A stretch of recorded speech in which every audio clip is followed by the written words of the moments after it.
I made $8 million from my startup. Then I went home and told my parents I lost everything. They cried for me. They held me. They said they were proud of me anyway. But here's what they still don't know, and what I'm terrified they'll find out tomorrow. My name is Eden, and this is the story of how I became a liar. I am sitting here in the dark, in my old bedroom in my parents' house in Ohio. The walls are still that pale yellow color my mom painted when I was 12. The same white curtains with tiny flowers on them. The same creaky floorboard right by the door that always gave me away when I tried to sneak out. Everything is exactly the same. Except for me. I am not the same Eden who left this house 5 years ago. That Eden was hungry. That Eden was desperate to prove that she was more than just a girl from a small town where the biggest excitement was the county fair every autumn. That Eden had fire in her belly and a dream in her head. That Eden would have never lied to her parents. But tonight, I am a different person. Tonight, I am a ghost wearing Eden's skin. And I have just done the hardest thing I have ever done in my life. Harder than coding for 72 hours straight. Harder than firing my first employee. Harder than watching my best friend walk out the door because I was too obsessed with my work to notice she was drowning. I told my parents I lost everything. I told them the startup failed. I told them the money was gone, the investors had pulled out, and I was broke. I told them I had nothing left, and they believed me. Of course they believed me. Why wouldn't they? I am their daughter. They have never known me to lie, not about anything big, not about anything that mattered. But here is the truth, the real truth. The one I cannot tell them. Not yet, maybe not ever. I didn't lose everything. I made $8 million. $8 million. I can still see the number on my laptop screen. I can still feel my heart pounding in my chest when the wire transfer confirmation came through. $8 million. Me, Eden Marie Carter. The girl who used to collect cans with her dad on weekends to afford school supplies. The girl who wore hand-me-down jeans until they were threadbare at the knees. The girl who cried herself to sleep when she couldn't afford the senior class trip. I made $8 million. And then, just days later, I looked into my parents' tired, loving faces and told them it was all gone. Why would anyone do that? Why would anyone lie about success? Why would anyone choose to look like a failure when they could be a hero? You are going to think I am crazy, or cruel, or both. But I promise you, by the time I finish telling you this story, you will understand. Or at least, I hope you will. Because the truth is that $8 million wasn't a gift. It was a curse. And the lie I told my parents was the only way I knew how to protect them. Let me start at the beginning, not the beginning of the startup. The beginning of me. I was born in a small town in southern Ohio. Population 3,200 on a good day. My dad, Richard, worked at the local auto body shop. He came home every night with grease under his fingernails and a smell of oil and metal that I still associate with safety. My mom, Diane, was a receptionist at the town's only dental office. She had a soft voice and a softer heart. She cried at commercials. She cried at school plays. She cried when I got my first period because she said I was growing up too fast. We were not poor. Not the kind of poor where you don't eat. But we were the kind of poor where you check the price tag before you look at the color. The kind of poor where your mom cuts your hair in the kitchen to save $20. The kind of poor where your dad drives a truck with a missing side mirror for 6 years because a new one costs too much. I was a quiet kid. Not shy, exactly, just observant. I watched everything. I watched how my mom would skip lunch so she could pack an extra cookie in my lunchbox. I watched how my dad would work overtime and then come home and pretend he wasn't exhausted. I watched how they never complained. Not once. They just kept going, day after day, grinding their bones into dust so I could have a slightly better life than they did. That kind of love is beautiful, but it is also heavy. It sits on your chest like a stone, because you know. You know every sacrifice. You know every missed opportunity. You know that your mom never went back to school because she wanted to be home when you got off the bus. You know that your dad turned down a promotion because it would have meant moving and uprooting you from your friends. So you grow up with this burning need to make it worth it. You need to justify their suffering. You need to prove that their sacrifice meant something. You need to hand them a trophy and say, look what you made possible. Look what your love built. For me, that trophy was going to be success. Big success. The kind of success that buys them a new house, That pays off their medical bills. That lets my dad finally get that truck with both side mirrors. That lets my mom walk into any store and buy anything she wants without checking the price tag first. I discovered coding when I was 15. Our high school had one computer science class, taught by a burned-out math teacher who didn't really understand the material. But I loved it. I loved the logic. I loved the way you could build something out of nothing. I loved the way a string of code could become a website, an app, a tool that helped people. I taught myself at night. While my parents watched TV in the living room, I sat in my room with my second-hand laptop and learned Python, then Java, then JavaScript. I built stupid little games. I built a budgeting app for my mom. I built a website for my dad's friend's garage. Nothing special, but I was learning. When I graduated high school, I got a partial scholarship to a state school, not Stanford, not MIT, just a regular university with a decent computer science program. My parents took out a small loan to cover the rest. They insisted. They said it was an investment. I knew it was a sacrifice. College was where I changed. I met people who had grown up differently, people whose parents paid for everything, people who had never worried about money, people who talked about startups and venture capital like they were ordering coffee. At first, I felt small. I felt like everyone could see the bargain bin clothes I was wearing, could smell the poverty on me. But then I realized something. Those people had connections and money, but they didn't have hunger. They didn't have the desperate, clawing, all-consuming need to succeed. I had that. I had it in spades. I started building a social media scheduling tool, a weather app for farmers, a chatbot for customer service. Nothing took off. But each failure taught me something. Each failure made me sharper, tougher, more determined. My junior year, I met Samir. He was a grad student in business. Brilliant, ambitious. He had this energy that made you want to run faster just to keep up. We became friends, then partners, then something more. He believed in me in a way no one outside my family ever had. He said I had a gift for seeing problems and solving them in ways no one else thought of. We started our startup in a cramped dorm room. The idea was simple. A platform that helped small businesses manage their inventory and supply chains. It sounds boring, I know, but small businesses were bleeding money because they didn't have the tools the big guys had. We built those tools. Cheap, simple, effective. We called it ChainSmart. The first year was brutal. We worked 18-hour days. We ate ramen. We skipped showers.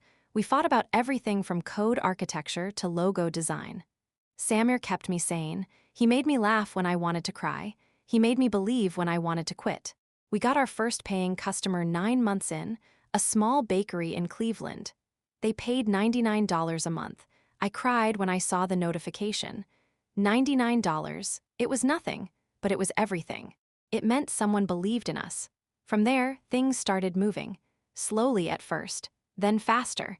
We got into an accelerator program. We got a small seed round from an angel investor. We hired our first employee, a brilliant young coder named Maya.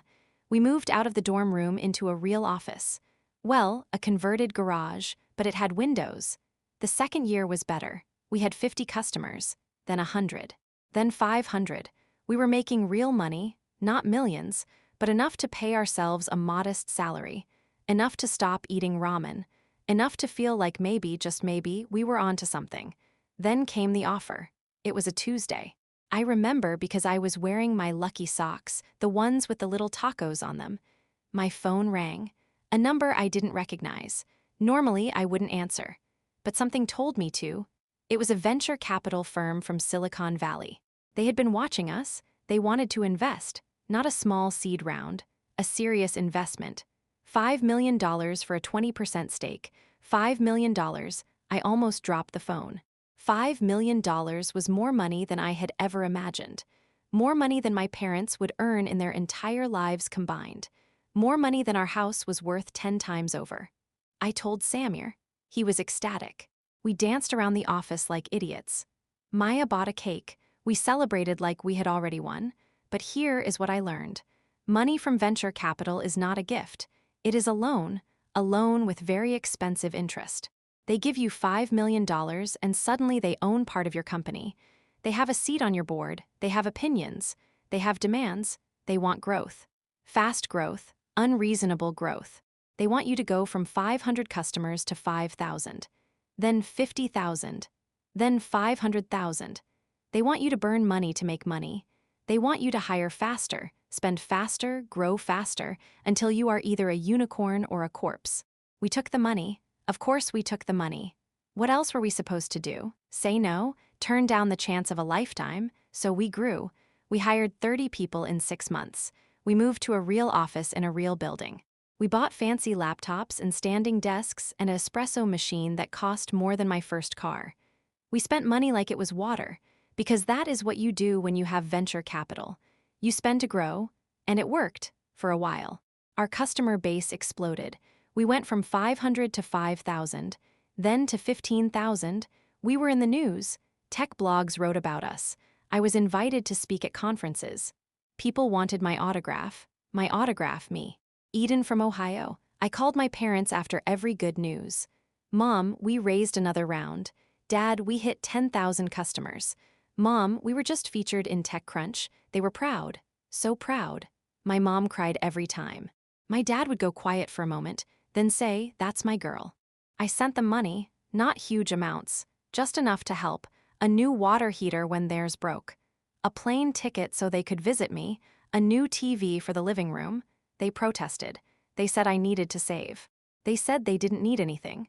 But I saw how my mom smiled when she watched that new TV.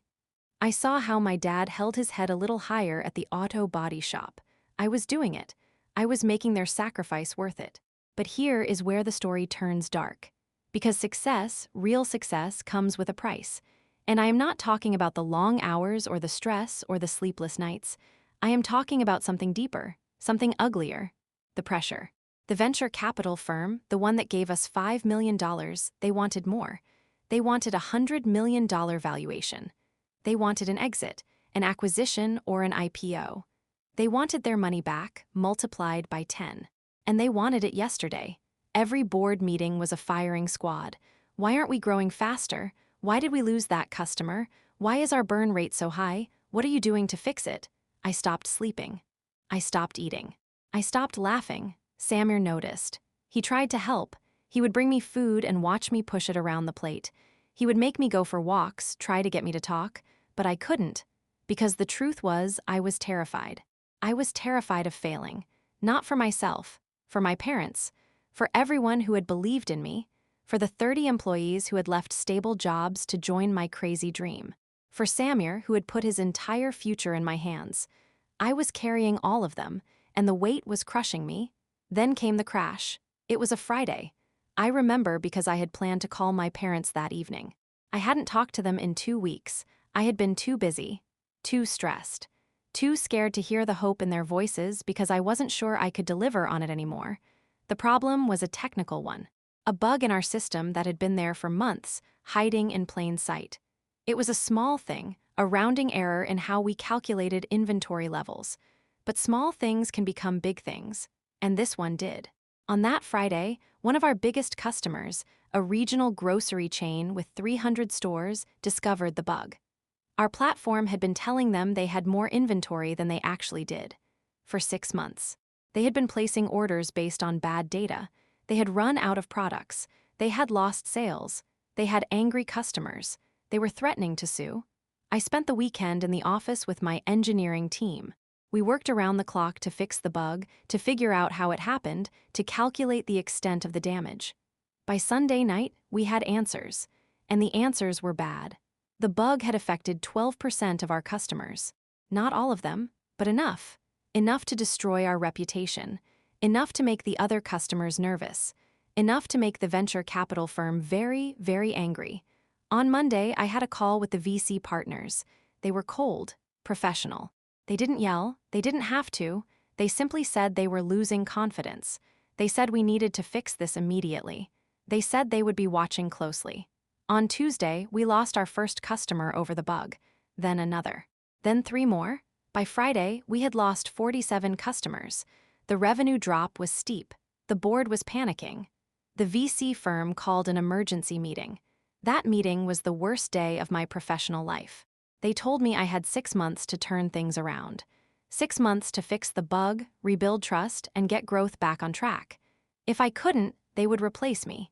They would bring in an experienced CEO, someone who wouldn't make mistakes, someone who knew how to play the game. I walked out of that meeting and threw up in the bathroom.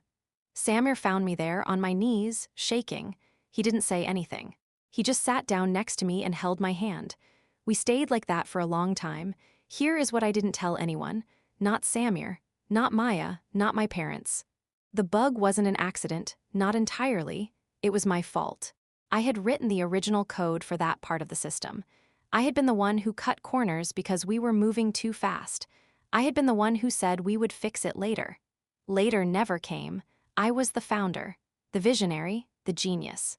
But I was also the one who had broken everything. The next few months were a blur. We worked harder than ever. We fixed the bug. We reached out to every affected customer. We offered refunds, discounts, personal apologies. Some customers came back, most didn't. The trust was broken. And trust, once broken, is almost impossible to repair. The VC firm kept their word. They gave us 6 months.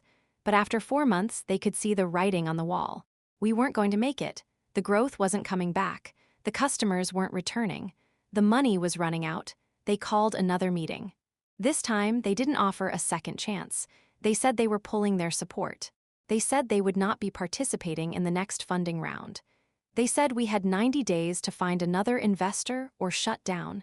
90 days. I went home that night and sat in my apartment alone. I looked at my phone. I had 17 missed calls from my mom. She had left messages, happy, excited messages. She had seen a news article about us. She was so proud. She couldn't wait to tell her friends at the dental office. I didn't call her back. I couldn't. How do you tell your mother that you are failing? How do you tell her that the dream is dying? How do you look into her eyes and say, I'm sorry, I wasn't good enough. I let everyone down. I didn't sleep that night, or the next, or the one after that. I just sat in the dark, replaying every decision, every mistake, every moment I had chosen work over sleep, speed over quality, ambition over sanity. And then, something happened. Something I still don't fully understand. A week after the VC meeting, I got an email from a different firm, a private equity group. They had been watching our situation. They knew we were struggling. But they also knew our technology was good.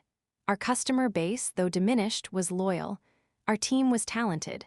They made an offer, not a huge offer, not the kind of offer that would make the VCS happy, but an offer nonetheless. They wanted to buy ChainSmart, not for $100 million, not even for $10 million. They offered $8 million for everything. The code, the customers, the brand, the team, $8 million. I stared at the email for an hour. $8 million was less than the VCs had invested. They would lose money.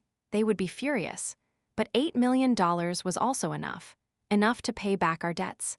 Enough to give our employees severance packages. Enough to walk away with something. And enough to give me a small share.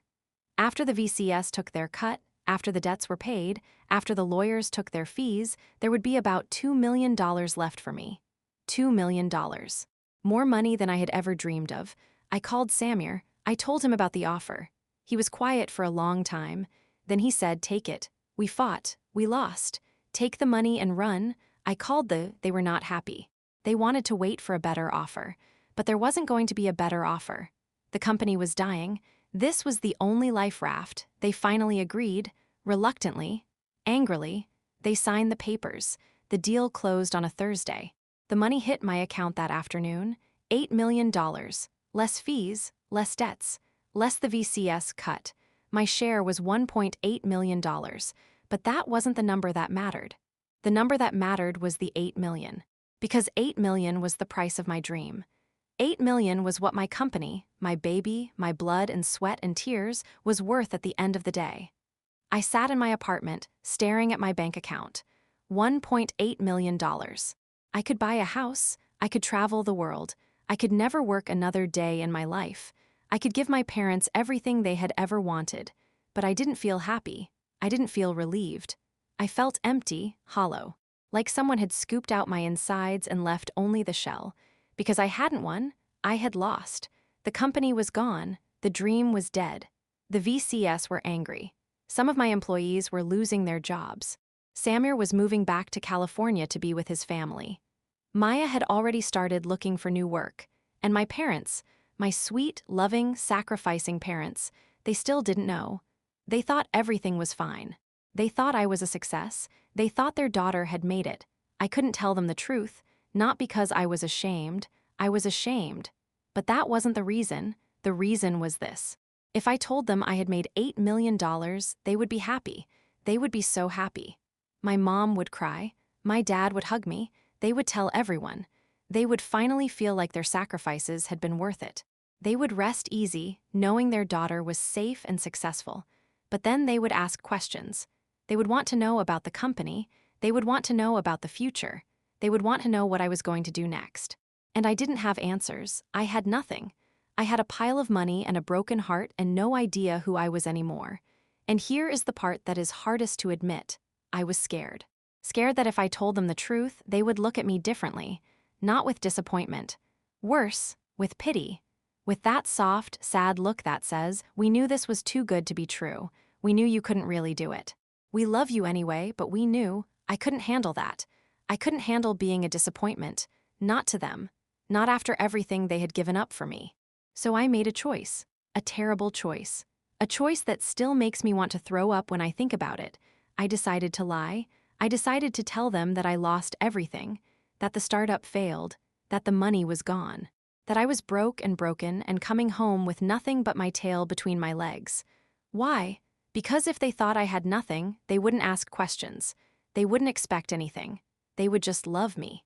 They would take me in, feed me soup, and let me sleep in my old yellow bedroom until I figured out what to do next. And I would still have the money. The $1.8 million. Hidden, secret, a safety net, a secret weapon. I could use it to start over, to build something new, something better, something that wouldn't break, but I couldn't tell them. Because if I told them, the money would change everything. They would want to help. They would want to invest. They would want to be involved. And I couldn't let them. I couldn't let them risk anything else on me. I had already failed them once. I wouldn't do it again, so I lied. I flew home on a Tuesday. I took a red-eye flight so I would arrive in the morning. I didn't tell them I was coming. I just showed up at the front door, the same front door I had walked out of 5 years ago, full of hope and fire and dreams. My mom opened the door. Her face went from surprise to confusion to concern. She saw something in my eyes. Mothers always see. "Eden, what's wrong? Why are you here?" I started crying. Real tears, I didn't have to fake them. I was crying because I was tired. I was crying because I was sad. I was crying because I was lying to the two people who loved me most in the world. I lost everything, Mom. The startup, it failed. I lost all the money. I have nothing left. My mom's hand flew to her mouth, her eyes filled with tears. She pulled me into a hug so tight I could barely breathe. "Oh, baby, oh, my baby, come inside, come inside." My dad came to the door. He saw us hugging. He saw my face. He didn't ask questions. He just put his arm around me and guided me inside. They sat me at the kitchen table. The same kitchen table where I had done my homework, eaten my birthday dinners, argued with them about curfew. My mom made me tea. My dad sat across from me, his rough hands folded on the table. "Tell us what happened," he said, and I lied. I told them a story about investors pulling out, about a bug in the system, about customers leaving, about running out of money. I told them the company was sold for pennies on the dollar to pay off debts. I told them I walked away with nothing. I told them I was sorry. I told them I had failed them. I told them I understood if they were disappointed. My mom started crying harder. She grabbed my hands. "Disappointed? Eden, we are not disappointed. We are proud of you. So proud, you tried, you worked so hard. You did something most people only dream of. That is not failure. That is bravery." My dad nodded. His eyes were wet, but his voice was steady. "Your mother is right. You took a risk. You went for it. That's more than most people ever do. We are not disappointed. We are heartbroken for you, but we are not disappointed." And that was the moment I almost broke, almost told them the truth. Because their love, their unconditional, no questions asked love was so pure. And I was poisoning it with lies. But I didn't tell them. I couldn't. I had come too far. The lie was already out there. It had its own life now. If I told the truth, I would have to explain everything. The the crash, the guilt, the money. I wasn't ready. I may never be ready. So I let them comfort me. I let them make me soup. I let my mom tuck me into my old bed, the one with the yellow walls and the white flower curtains. I let her kiss my forehead like I was a little girl again. And then, when they went to bed, I lay in the dark and stared at the ceiling. I had $1.8 million in a bank account 300 miles away. And I had just told my parents I was broke. I was a liar, a fraud, a coward, but I was also free. Free from their expectations, free from their hopes, free from the crushing weight of their pride. For the first time in years, no one expected anything from me. I was just Eden, the girl who tried and failed, the girl who came home with nothing. It was the loneliest freedom I had ever felt. Days passed. I fell into a rhythm. I woke up late. I helped my mom in the garden. I went to the hardware store with my dad. I watched TV on the couch. I didn't check email. I didn't code. I didn't think about startups or venture capital or customers or bugs. I just existed. And slowly, quietly, something started to shift inside me. The pressure that had been crushing me for years began to ease. The voices in my head that said faster, harder, more began to quiet. I started to remember who I was before the money, before the company, before the dream. I was a girl who liked to build things, who liked to solve problems, who liked to help people, not for fame or fortune. Just because it felt good, I started tinkering. Small things, a better way to organize my mom's recipes. A simple app to help my dad track his hours at the shop. Nothing fancy, nothing commercial. Just me and my laptop and the quiet joy of creating. My parents noticed. They didn't say anything, but I could see the relief in their eyes. They were glad I was healing. They thought I was rebuilding my life from nothing. They didn't know I had a secret foundation of $1.8 million underneath me. And that secret started to feel heavier. Not lighter. Heavier. Because every time my mom bought groceries on sale, I knew I could pay for them 100 times over. Every time my dad mentioned the crack in the driveway, I knew I could repave the whole thing. Every time they worried about retirement, about medical bills, about the future, I knew I could fix all of it with a single wire transfer. But I didn't, because if I did, they would ask where the money came from, and I would have to tell them the truth. And the truth would break their hearts, not because I had money, because I had lied. So I stayed silent, and the silence grew teeth. It gnawed at me at night. It whispered in my ear during the day. It made me jump every time the phone rang, every time the mail came, every time someone knocked on the door. I was living a double life, the broke daughter by day, the secret millionaire by night, and I was starting to crack. One night, about 3 weeks after I came home, I couldn't take it anymore. I got out of bed at 2 in the morning. I walked to the kitchen. I opened my laptop. I stared at my bank account, $1.8 million. I thought about what that money could do. I could pay off my parents' mortgage. I could put my mom in a new car. I could send my dad to the doctor he had been avoiding for years. I could give them the life they deserved. But I couldn't, not without telling them the truth, so I made a decision, a new decision, not to tell them about the money, not yet, but to use it. Carefully, quietly, in ways they wouldn't notice. I started small. I paid off their credit card debt anonymously. I called the bank, pretended to be a relative, and made a payment. The next week, my mom mentioned that the balance had mysteriously dropped to 0. She was confused. She called the bank. The bank said it was a gift from an anonymous donor. My mom cried. She said it was a miracle. I sat at the kitchen table and ate my cereal and felt like the worst person in the world. I paid for my dad's medical appointment. I found a free clinic that wasn't really free. I donated the exact amount of his bill. He came home from the appointment and said the clinic had waived the fee. He said he didn't know why. He said maybe God was watching out for them. I smiled and nodded, and inside I was screaming. This went on for months. I fixed things, I paid bills, I solved problems, all anonymously, all secretly. My parents thought they were lucky. They thought the universe was finally paying them back for all their years of hard work. They had no idea that the universe had their daughter's face. And then, one day, everything fell apart. It was a Saturday. My dad was in the garage working on an old lawnmower. My mom was at the grocery store. I was in my room looking at my laptop when my phone rang. It was Samir. I hadn't talked to him in weeks, not since the sale. I answered, expecting a friendly check-in. Eden, he said, his voice was tight. Strained. You need to sit down. I sat down. What's wrong? The VC firm. The one that invested in us. They're doing an audit, a deep one. They're looking into the sale. They think the private equity offer was too low. They think someone on our side might have taken a kickback. They're investigating everyone, including you. My blood turned to ice. What do you mean, investigating me? They're looking at your bank accounts, Eden. They're looking at your transactions. They're going to see the money. They're going to see that you walked away with almost $2 million while they lost millions. They might try to sue you. They might try to claw it back. I couldn't breathe. I couldn't think. All I could see was my parents' faces, their trusting, loving faces, the lies I had told them, the secret I had kept. What do I do? I whispered. I don't know, Samir said. But you need to prepare. You need to get a lawyer. And you need to tell your parents.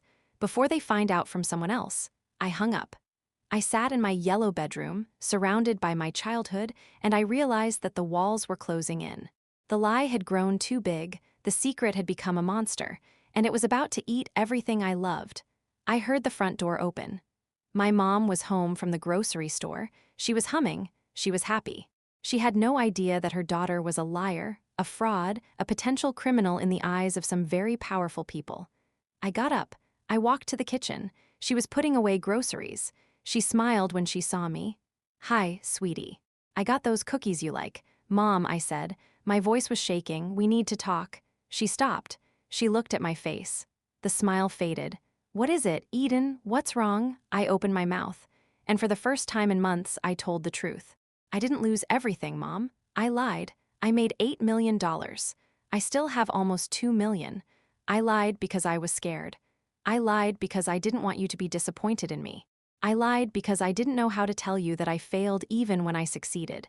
My mom stared at me. The grocery bag slipped from her hands. A can of soup rolled across the floor. What did you say? I told her everything. The bug. The crash, the sale, the money, the secret payments, the phone call from Samir, the investigation, everything. By the time I finished, she was sitting at the kitchen table, her face pale, her hands trembling. She wasn't crying. That was what scared me most. My mom always cried, but not now. Now she was just staring at me like she didn't recognize me. You lied to us, she said. For months. You sat at this table and you looked us in the eyes and you lied. I know, Mom. I'm so sorry. You let us worry about you. You let us lose sleep over you. You let us think you were broke and broken, and we spent every day trying to help you heal. And all along, you had almost $2 million in the bank. I started crying. I couldn't help it. I know, I'm sorry. I was trying to protect you. Protect us. From what? From knowing our daughter was successful, from being proud of her, from being disappointed in me when I couldn't make it work, when the company failed. I couldn't bear the thought of you looking at me and seeing a failure. My mom stood up. She walked to the window. She stood there with her back to me for a long time. Eden, she finally said, do you know why your father and I sacrificed so much for you? Because you loved me. Yes, because we loved you, not because we expected you to be rich. Not because we wanted you to buy us things, because you were our daughter. And we wanted you to have a better life than we did, a happier life, a freer life. She turned around. Her eyes were wet now. The tears were coming. But you are not free, Eden. You have been carrying this lie like a stone around your neck. You have been so afraid of disappointing us that you forgot the only thing that has ever mattered to us. That you are okay. That you are safe. That you are happy. I'm not happy, I whispered. I haven't been happy in a long time. Then stop. Just stop. Stop trying to be a hero. Stop trying to save us. We don't need saving. We need our daughter back. The one who laughed. The one who built silly little apps just because she could. The one who didn't care what anyone thought. I walked to her. I put my arms around her. We stood there in the kitchen, among the spilled groceries, and we cried together. The front door opened. My dad came in from the garage. He saw us crying. He didn't ask what was wrong. He just walked over and put his arms around both of us. We stood there for a long time, a family, broken and healing. Liars and truth-tellers, failures and successes, all of it tangled together. That night, I told my dad everything too. He listened. He didn't get angry. He just nodded and held my hand. We'll figure it out, he said. That's what families do. The next day, I called a lawyer. I told him everything about the VC investigation. He said it was unlikely they would come after me. The sale was legal. The money was mine. They were just angry and looking for someone to blame. But even if they did, he said, even if they tried, you have the money to fight them, you have the resources, you are not powerless anymore. I hung up. I looked at my parents. They were sitting on the couch, waiting. I'm going to be okay, I said. We're going to be okay? My mom nodded. My dad smiled. And for the first time in years, I believed it. I still have the money, I still have the secret, but the lie is gone. My parents know the truth. They know I made $8 million. They know I almost lost my mind trying to keep it from them. They know I am not the perfect daughter they imagined. I am just Eden, flawed and frightened and trying my best. And they love me anyway. That is the story. That is why I lied. That is why I told my parents I lost everything when I had $8 million in the bank. I was not trying to be cruel. I was not trying to be dishonest. I was trying to protect the only thing that ever really mattered. Their love. Their pride. Their belief in me. I see now that I was wrong. Love doesn't need protection. Love is the protection. Love is the thing that holds you when you fall. Love is the thing that stays, even when the money is gone, even when the dreams die, even when the truth is ugly and hard. I am still learning. I am still healing. I am still that girl from Ohio who wanted to change the world. But now I am also something else. I am a daughter who finally told the truth. And that, more than any startup, more than any amount of money, is the success I have been looking for all along. My name is Eden, and this was my story.